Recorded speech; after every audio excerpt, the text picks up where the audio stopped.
day shift units on Channel 1. We have a large tree completely blocking the roadway. An obstacle course on the streets of Sacramento. Power lines falling and threatening to snap at any second. Trees too weak to stand up against the powerful winds. Man, that was awesome. Let's see how the wood is. I think it's too much water. If you were in the Midtown area, you had to be very careful. Trees and tree limbs falling everywhere. We had to swerve to get out of the way of this one. As you can see, inside the tree, it's completely rotted out. And when they rip out of the ground, they say it sounds like thunder. Luckily, metal was the only thing under this pile of branches. An old established tree came crashing down. Must be a big limb underneath it. Our biggest concern was if somebody was hurt on the other side. So one of our employees ran across the street to make sure there was nobody trapped in the cars. Down part of the building, huh? And a tree collapsed on this apartment complex. Mario Martinez couldn't believe what looked like a spear shooting through the roof of his bedroom. That's true. There's a lot of happy people inside Arco Arena tonight. It's a sold-out crowd, and those who stood in lines for hours consider themselves lucky to have tickets. And as we found out, the fans not only love the music, they love the man. Some hell and have some fun, so what do you say? Let's get started! They say he motivates and inspires like no other. His voice, his words, his music. They are crazy for Garth Brooks, and the women he's cute, he's awesome, are crazy in love. He's really cute. He has the cutest blue eyes. Think he's cute?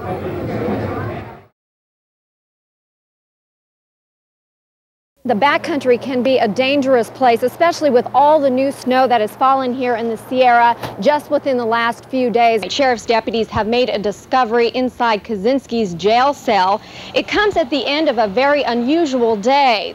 It certainly looks like a long night for the residents and firefighters. As you can see here, the fire is slowly creeping around the ridge, kind of around the perimeter of the town. That's what's happening right now, but there is a line there, and firefighters say that that line is holding the flames back. A couple of losses to report: no structures, just a travel trailer and a truck. Firefighters have been successful in holding the flames back from any structures. There have been some precautionary evacuations here in the town tonight, but no real fear. Firefighters are pretty confident that they can keep this fire away from this town, and as we head on into the evening, things are looking even brighter. Brent? Thank you, Terry. There have been 125 spotted owl sightings in the Tahoe National Forest.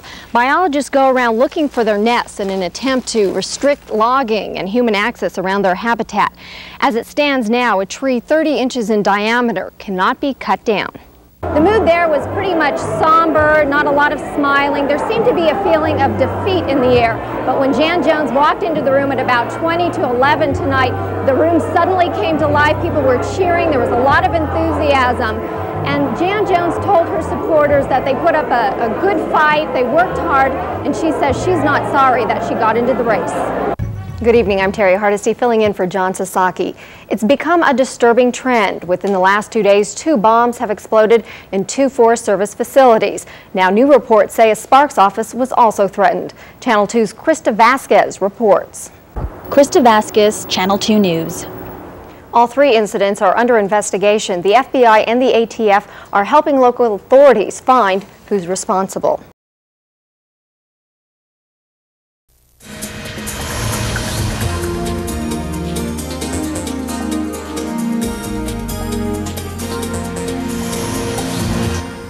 Hello and welcome to Comcast Local Edition. I'm Terri Hardesty, and joining me in the studio right now is Lurch, and Lurch brought with her Steve Carlin, who's the Executive Director of Wildlife Associates. Thank you both so much for joining us It's great to be here again. So tell us about Lurch. This is an amazing animal. They fly above our heads and we very rarely even notice them.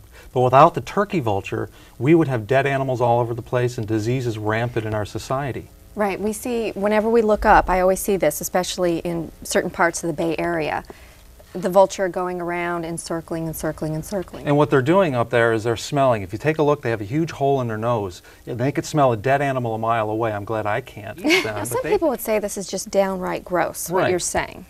But for the turkey vulture, they can teach us about life, is what you're saying. They teach us about life, exactly.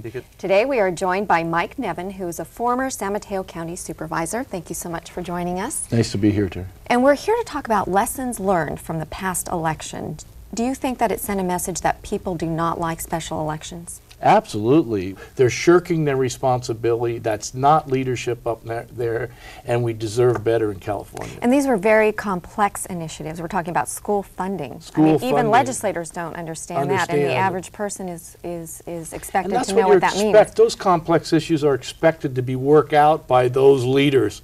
Because they have completely different rules. They're not going to be subservient to you. They're not going to be you're not going to be their owner. You have to partner with them. You have to be in a relationship with them.